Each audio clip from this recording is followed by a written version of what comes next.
Assalamualaikum warahmatullahi wabarakatuh. Teman-teman, kembali lagi di channel YouTube saya, Khairun Imam. Gimana nih kabar kalian? Semoga kita semua selalu diberi kesehatan, kemudahan, dan juga limpahan rezeki dari Yang Maha Kuasa, teman-teman ya. Nah, di video kali ini kita akan melihat bagaimana Tifa, salah satu peneliti abal-abal dari gerombolan pembenci Pak Jokowi, sepertinya sedang berbahagia, sedang bergembira, dan semakin yakin bahwa menurut scientific base mereka, ijazah Pak Jokowi itu 99% palsu.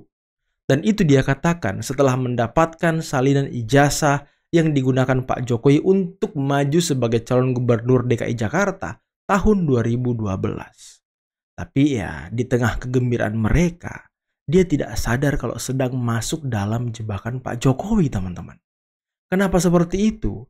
Nah, karena kalau kita lihat, salinan ijazah yang mereka pegang itu sama dengan salinan ijazah yang diberikan oleh KPU RI. Dan katanya sekarang, mereka sedang menunggu salinan ijazah dari KPU Solo yang digunakan Pak Jokowi ketika maju sebagai wali kota. Nah, ketika salinan ijazah Pak Jokowi di Solo itu sama dengan yang lainnya, bisa dipastikan bahwa ijazah Pak Jokowi itu asli, teman-teman. Dan itu bisa membantah tuduhan-tuduhan Bitor bahwa Pak Jokowi membuat ijazah S1-nya Kehutanan UGM di Pasar Pramuka ketika mau maju sebagai calon gubernur DKI Jakarta. Nah, di tengah keriuhan ini, rupanya Rismon ini sedang memohon-mohon kepada penyidik agar laporan dia atau kasus dia terhadap ijazah Pak Jokowi di Polda Metro bisa dihentikan ataupun SP3, teman-teman. Waduh. Karena Rismon akan mengancam juga untuk aksi demonstrasi di Kementerian Pendidikan Dasar dan Menengah. Wah, ini semakin menarik saja ini orkestrasi mengenai ijazah. Dan ada satu pakar hukum, teman-teman, yang mengatakan bahwa Roy Suryo CS bisa dihukum berat. Utamanya si Roy Suryo bisa dihukum 12 tahun penjara atau lebih karena dia sudah merupakan residivis. Waduh. Oke teman-teman, sebelum kita mulai videonya jangan lupa like, subscribe, dan share. Dan tanpa perlu berlama-lama lagi, mari kita mulai videonya berikut ini. Sama ke KPU Pusat yang sudah dijawab, kemudian KPUD Jakarta dan KPUD Solo. Ya, ini KPUD Solo yang saat ini masih belum lagi kami dorong. Minggu lalu kami ke Solo juga. Nah, jadi alhamdulillah ini dengan demikian maka kami sudah mendapatkan salinan ya fotokopi ijazah dari Joko Widodo yang maju pada Gubernur DKI Jakarta tahun 2012 ya. Kemudian kami juga mendapatkan salinan fotokopi ijazah yang untuk diajukan Pilpres tahun 2019. Nah, habis ini selesai di KPU di Jakarta, kami akan ke KPU Pusat untuk menagih janji karena KPU Pusat menjanjikan kepada kami untuk memberikan salinan fotokopi ijazah Joko Widodo untuk maju Pilpres tahun 2014. Nah, ini juga sebuah sejarah ya Pak Bonatua ya. Kalau kami sudah mendapatkan keempat spesimen tersebut, ini adalah sebuah artefak yang sudah bisa secara legal dan secara metodologis kami akan lakukan penelitian ya dengan menggunakan telematika, digital forensik, dan neuropolitika. Jadi kan digital ini sudah tidak terbantahkan lagi. Ya kan? Sebelum kami mendapatkan salinan dari KPUD Jakarta ini maupun KPU Pusat, sebetulnya secara metodologi riset sudah jelas ya, ijazah Joko Widodo secara metodologi riset 99,9% palsu. Nah, ditambah lagi dengan bukti yang sangat akurat dari KPUD Jakarta maupun KPUD Pusat maupun KPU Pusat. Tidak ada niat kami untuk memfitnah atau ujaran-ujaran kebencian atau menyebarkan berita bohong. Karena kami telah menjelaskan semuanya secara saintifik dan fakta-fakta di lapangan yang kami temukan, ya saya kira sudah sepantasnya ini SP3 ya. Karena memang pasal-pasal yang dituduhkan, apalagi pasal mengubah itu bang, pasal 3235 ITE, ya dokumen elektronik kami dituduh mengubah-ubah, memanipulasi, apalagi pasal 160 KUHP yang penghasutan. Saya kira kami telah menjelaskan secara komprehensif, baik lewat kajian kami maupun temuan kami di lapangan. Saya kira penyidik akan lebih bijaksana karena hal itu yang telah kami jelaskan tidak ada relevansinya terhadap ujaran kebencian, kebohongan maupun memanipulasi barang bukti dan penghasutan gitu ya. Semoga ya penyidik Polda Metro Jaya objektif ya, objektif dalam menilai apa yang kami jelaskan baik secara ilmiah maupun temuan kami di lapangan gitu ya. Jadi saya berharap ya karena memang tidak ada faktor-faktor yang dituduhkan atau unsur-unsur apapun yang dituduhkan oleh pelapor, saya kira sebaiknya di SP3 gitu. Waduh, sebaiknya di SP3. Ini kami sampaikan, mohon apa ini? Berkenan meneruskan kepada Pak Joko Widodo Presiden terpilih kita. Mudah-mudahan ini semua bermanfaat. Oh, ini video ketika Pak Jokowi terpilih sebagai Demikian presiden tadi ya? kita menyaksikan bersama-sama. Tahun 2014. Langsung diserahkan kepada Mas Anies ya. Dan monggo langsung Mas Anies Baswedan untuk menanggapi sekaligus. Iya, silakan. Terima kasih Pak Bambang Kesowo dan Bapak-Bapak, Ibu yang terlibat di dalam proses penyusunan ini. Insya Allah dokumen seminar judulnya Artikulasi Trisakti Menuju Kejayaan Indonesia Raya nanti kami teruskan kepada Pak Jokowi untuk nanti dijadikan sebagai bahan menjalankan amanat selama 5 tahun ke depan. Dan Gajah Mada bukan saja memberi sangu, tapi insya Allah Gajah Mada dan alumninya akan menemani sepanjang perjalanan 5 tahun ke depan. Menemani. Terima kasih. Emang manis Pak Anies Gajah ini ya. Mada itu alumninya tidak mungkin jadi presiden. Katanya. Sampai nama universitasnya diganti menjadi Universitas Hayam Wuruk. Katanya gitu. Dan sekarang tahun ini kita buktikan alumni Gajah Mada bisa menjadi presiden di Indonesia. Waduh, dengan bangganya Mas Anies ya. Jadi kita semua tahu bahwa Gajah Mada adalah universitas yang mempersatukan Indonesia. Kalau pergi ke seluruh... Ada pihak yang kalah pemilu, ada pihak yang kalah pilpres. Di 2024 adalah mereka yang berupaya untuk terus merenggangkan hubungan politik antara Prabowo Subianto dengan Pak Jokowi. Apa yang kemudian bisa kita simpulkan, bisa kita tafsirkan terkait dengan pernyataan Waketum Projo, Freddy Damanik, yang mengatakan bahwa ada pihak-pihak tertentu, terutama yang kalah pemilu, berupaya untuk menjauhkan Jokowi dengan Pak Prabowo Subianto. Ada pihak-pihak yang sengaja mendesain bagaimana Pak Prabowo Subianto dengan Pak Jokowi itu tidak lagi baik-baik saja. Kami berencana untuk mendatangi, kami ajak seluruh rakyat Indonesia untuk membersamai kami. Bahkan kita ingin tiap hari di sana. Kita buka posko di sana. Gitu. Karena memang hanya bahasa seperti itu yang bisa dipahami oleh para pejabat kita. Ya. Kalau cuma surat menyurat, dianggap kita tidak serius. Itu yang salah dengan birokrat kita. Kalau kita hanya bersurat, dia berharap kita lupa. Hanya bahasa teriakan-teriakan di depan gedungnya mungkin yang bisa dipahami mereka. Oleh karena itu, bagi seluruh rakyat Indonesia, minggu depan ya kami umumkan, kalau tidak ada jawaban komprehensif dari Kemdikdasmen, ayo kita sama-sama menuntut transparansi dari Kemdikdasmen. Oke, sekian dulu, terima kasih. Rakyat Indonesia, siapa yang jadi pengikut Rismon? Coba komen di bawah ya. Ada nggak yang ikut pengikut Rismon ini? Tadi dia bilang seluruh rakyat gitu ya kan? Pede banget dia ngomong-ngomong seluruh rakyat.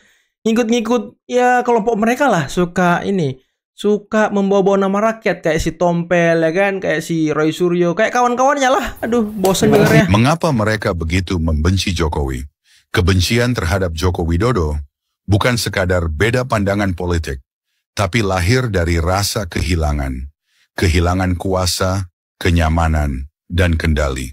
Jokowi datang bukan dari istana, bukan dari darah biru politik. Ia datang dari Solo, dari rakyat biasa. Dan justru itu yang membuat sebagian elit merasa terganggu. Selama puluhan tahun mereka hidup dari sistem lama. Sistem yang memberi untung tanpa kerja nyata. Lalu datang seseorang yang merombak semua permainan. Proyek rente dipotong, jalur gelap ditutup, tambang dan industri dikelola untuk negeri sendiri. Yang dulu mudah kaya, kini harus bersaing. Yang dulu berkuasa, kini tersisih. Dan kebencian pun tumbuh, dibungkus agama, disamarkan isu utang, disebar lewat hoaks dan kebohongan. Ironinya, sebagian rakyat ikut termakan narasi itu. Mereka membenci pemimpin yang justru membangun untuk mereka. Jalan yang mereka lalui, listrik yang mereka nikmati, itu hasil kerja orang yang mereka hina setiap hari. Betul. Kebencian terhadap Jokowi bukan karena ia gagal, tapi karena ia berhasil mengubah permainan.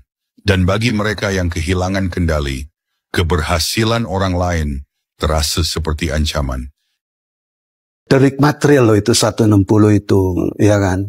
Karena kejadian-kejadian itu kan baru sekedar masalah ini. Karena juga ada putusan MK. Jadi ini bukan saya menegasikan bahwa ini nanti enggak ini ya. Nanti penyidik bisa ditafsirkan lagi. Bisa melihat. Cuma dari segi kacamata saya, karena saya sering buat tulisan, saya sangat paham sekali apa itu delik material dan delik formil. Tapi itu nggak usah dibahas terlalu jauh. Berarti lebih fokus kepada ITE. Berarti bisa mulai dari 45A sampai dengan banyak 28 pasal. Berarti dalam prediksi Bapak ini, artinya kalau di junto, apakah hanya 4 tahun, 6 tahun, 9 tahun, atau 12 tahun? Gini, dalam prediksi ancaman hukuman yang terberat yang mana? Ancaman hukum terberat, 12 misalnya tahun. Ada 12 tahun, ada 8 tahun, ya kan? Ya. Saya nggak mau mengomentari diksinya dari kepolisian nih. Karena kalau saya mengomentari nanti salah lagi. Kita melihat pada pasal umum saja. Pasal umum, ada 8 tahun, 12 tahun, ada 6 tahun dan sebagainya. Itu di dalam hukum, ya. Dari sekian banyak, yang paling dilihat itu yang tertinggi mana? Itu nanti yang akan jadi pegangan. Termasuk juga hakim nanti akan memegang itu. Tapi jangan salah. Roy Suryo ini residivis. Dia sudah melakukan tindak pidana dulu, yang sama juga di bidang IT. Berarti hukumannya bisa dipertambah sepertiga dalam kasus ini. Hukumannya bisa tambah sepertiga. Semisal sebelumnya 4 tahun, dia naik jadi 6. Jadi 6. Itu Roy Suryo. Itu akan diberlakukan karena itu otomatis. Gitu. Residivis kan dia kan? Pemberlakuan untuk residivis seperti itu ya. Betul. Selalu tambah sepertiga ya. Betul. Saya berpikir soal bahwa ketika residivis bebas bersyarat, mereka mendapatkan kayak remisi sepertiga seperti itu, Pak? Iya, enggak. Itu kan kalau remisi sepertiga itu kan masa dia menjalani hukumannya. Bebas bersyarat. Iya, bebas bersyaratnya. Tapi dalam konteks dia melakukan tindak pidana, maka dia terjerat dengan kasus undang-undang perkara residivis tadi. Sekian, saya menjadi peserta. Waktu itu almarhumah Bu Sujatmi itu di saat acara rehat makan-makan itu saya kebetulan merapat mendengarkan ceritanya. Ibu Sujatmi ya? Ibu Sujatmi. Pak, biyen anakku iki, ini bahasa Jawa ya. Biyen anakku iki ambek bapak diseneni terus, dimarahi, disalahkan terus. Terus saya ngasih semangat anak saya ini. Ke suami saya sampaikan, tak dongake anakku dadi presiden, dadi wong mulya. Iso njogo jenenge awakmu. Saya doakan anak saya jadi presiden, jadi pemimpin bangsa ini, jadi orang mulia, bisa jaga nama besar kamu sebagai ayahnya. Nah, ini jadi satu gambaran bahwa Jokowi jadi presiden itu karena takdir. Karena takdir ya. Takdirnya Allah. Karena apa? Berkat doa ibunya. Berkat doa Bu Sujatmi ya. Bu Sujatmi. Nah, bagaimana dengan orang-orang yang menentang ini? Orang-orang yang sakit hati ini. Orang-orang yang sakit hati ini karena apa? Karena HTI dibubarkan. FPI dibubarkan. Belakangan ini banyak pengamat yang so tahu merasa lebih tahu isi kepala Jokowi dibanding Jokowi itu sendiri, merasa lebih mengerti isi pikiran Prabowo dibanding Prabowo itu sendiri. Seolah-olah mereka itu punya kemampuan membaca pikiran dua tokoh besar bangsa ini. Dengan percaya dirinya mereka menuduh pertemuan Jokowi dan Prabowo itu sebagai bentuk permintaan perlindungan soal isu ijazah baik milik Jokowi maupun Gibran. Opini dari pengamat yang semacam ini bukan cuma sesat pola pikir, tapi juga sangat jahat. Karena opininya disebarkan tanpa dasar, tanpa data, tanpa bukti. Sebuah fitnah yang dikemas dengan gaya akademik, agar publik percaya. Mental pengamat yang seperti ini bukan mental intelektual, tapi mental buzzer politik yang dibungkus dengan istilah pengamat politik, merasa intelek dan so tahu, padahal cuman menebak-nebak sambil mencari sensasi. Inilah penyakit sebagian pengamat halu pada hari ini. Mereka cuma cari panggung, bikin gaduh, memelintir fakta, lalu menuding seenak jidatnya. Mereka berpura-pura netral, padahal di belakang layar terafiliasi dengan kelompok atau partai tertentu yang masih memiliki dendam untuk menghancurkan reputasi Jokowi. Jadi kalian harus hati-hati nih, jangan gampang percaya sama komentar atau opini pengamat halu yang lebih sering berhalusinasi liar daripada memakai bukti dan data. Karena di balik topeng pengamat ada kepentingan busuk yang sedang mereka jalankan. Waspadalah. Waduh, ada kepentingan busuk yang mereka sedang jalankan. Kira-kira siapa pengamat politik yang sok-sok tahu itu, yang sok-sok membongkar fakta, membongkar isi percakapan, membongkar isi pertemuan? Siapa pengamat kemarin itu yang sering ngomongnya Ray Rangkuti, ya kan? Siapa lagi? Ferdinand Hutahian. Siapa lagi teman-teman? Slamet Ginting. Siapa lagi? Ayo, siapa lagi yang profesor itu? Profesor Ikrar, ya kan, sampai membuat video 4 topik pembicaraan bocoran Jokowi dan juga Prabowo. Waduh. Ini orang-orang makin halu gitu.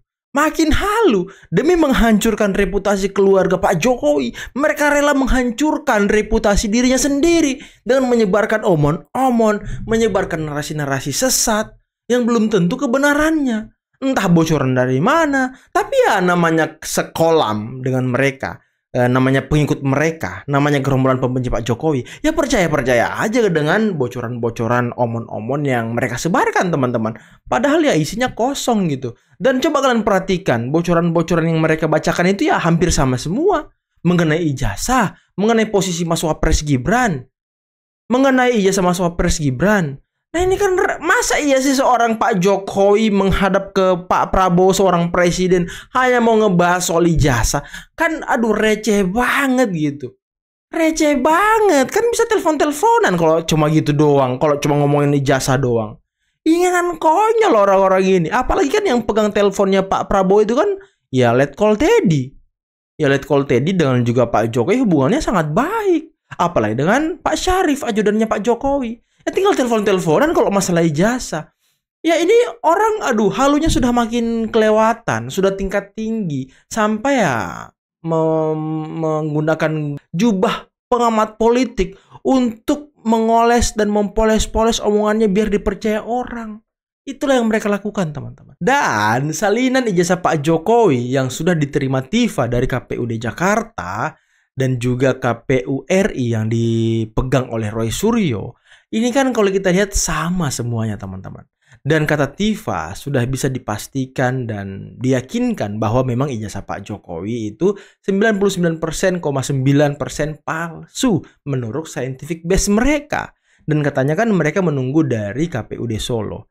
Kalau KPUD Solo juga sudah memberikan salinan ijazah Pak Jokowi kepada Roy Suryo CS dan itu mirip semuanya, tidak ada perbedaan sama sekali, bisa dipastikan bahwa pengamat-pengamat ataupun peneliti-peneliti abal-abal ini 99,9% mereka akan masuk bui dan akan dipenjara 12 tahun bagi yang residivis seperti Roy Suryo menurut ahli atau pakar hukum tadi, teman-teman.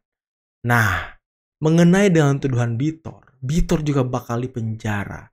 Karena selama ini dia menuduh Pak Jokowi membuat ijazahnya di Pasar Pramuka ketika beliau mau mencalonkan diri sebagai gubernur Jakarta. Dan katanya itu dibuat oleh orang-orangnya Pak Iman di Pasar Pramuka. Dan berkasnya diurus oleh orang-orangnya Pak Jokowi dari Solo. Nah, ini kan sudah membuktikan juga bahwa Bitor itu omon-omon, fitnah keji yang tidak ada dasarnya juga. Dan ketika semuanya ini selesai, dia benar-benar masuk dalam jebakan Pak Jokowi. Ini luar biasa, teman-teman. Mereka berdansa di atas kebodohan-kebodohannya. Mereka berdansa di atas penelitian abal-abalnya. Mereka berdansa di atas tuduhan-tuduhan liarnya. Padahal mereka tidak sadar bahwa yang mereka lakukan adalah membongkar sendiri keaslian ijazah Pak Jokowi. Jadi sebenarnya Pak Jokowi tidak perlu capek-capek menunjukkan ijazahnya. Karena gerombolan peneliti abal-abal ini, peneliti yang gak jelas ini, sudah membuktikan sendiri bahwa ijazah Pak Jokowi asli tanpa mereka sadari, teman-teman. Oke, mungkin cukup sekian dulu video kali ini. Jangan lupa like, subscribe, dan share videonya. Dan kalau teman-teman masih ada yang ragu dengan keaslian ijazah Pak Jokowi, silakan Anda simak dan tanyakan kepada Anies Baswedan yang sangat bangga, yang sangat bahagia ketika Pak Jokowi, salah satu alumni dari UGM, terpilih menjadi presiden. Billahi taufiq wal hidayah. Wassalamualaikum warahmatullahi wabarakatuh. Bye-bye.